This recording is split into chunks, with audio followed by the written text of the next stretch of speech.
మీరు ఒకవేళ railway employer are employee కావచ్చు. అయితే ఈ వీడియో స్కిప్ చేయకుండా చివరి వరకు చూడండి. మీరు ఒకవేళ రైల్వే ఎంప్లాయర్ ఆర్ ఎంప్లాయీ అయితే మీరు గనక ప్రయాణికులకు లేదా సిబ్బంది భద్రతకు హాని కలిగించే చర్యల్లో పాల్గొకూడదు. కొన్నిసార్లు సిగ్నల్ లైట్స్ అనేవి ట్యాంపరింగ్ చేస్తారు. అంటే కొంతమంది కామన్ పర్సన్స్ కావచ్చు లేదా రైల్వే డిపార్ట్మెంట్కి సంబంధించిన వాళ్ళు ఎంప్లాయర్ ఆర్ ఎంప్లాయీ కావచ్చు. వీళ్ళు ఏం చేస్తారంటే రైలుని తప్పుత్రోవ పట్టిస్తారు.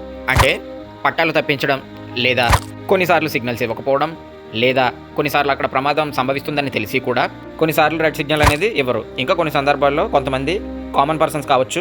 కామన్ పర్సన్స్ ఏం చేస్తారంటే రైల్లో ప్రజలకు హాని కలిగించే చర్యలు చేస్తారు. ఏం చేస్తారంటే రైలు ప్రయాణించేటప్పుడు కర్రలు పెట్టడం లేదా ఆ ట్రాక్ మీద రాళ్ళు పెట్టడం రైలును ప్రమాదానికి గురయ్యేలా చేస్తారు.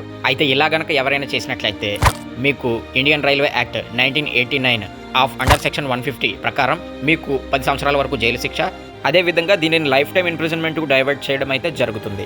అంటే మార్చడం జరుగుతుంది. అంటే గుర్తుపెట్టుకోండి, మీరు జీవితాంతం జైల్లో గడపాల్సి వస్తుంది. సమయానికి గ్రీన్ సిగ్నల్ ఇవ్వకపోవడం లేదా ప్రమాదం సంభవిస్తుందని తెలిసి కూడా గ్రీన్ సిగ్నల్ ఆన్లోనే ఉంచుతారు. అయితే అలాంటి సందర్భాల్లో ఏదైనా ప్రమాదం సంభవించవచ్చు. అండ్ ఫైనల్గా Indian railway act 1989 of under section 150 ఏం చెప్తుందంటే ప్రయాణికులకు లేదా సిబ్బంది భద్రతకు హాని కలిగించే చర్యల్లో ఉద్దేశపూర్వకంగా పాల్గొకూడదు.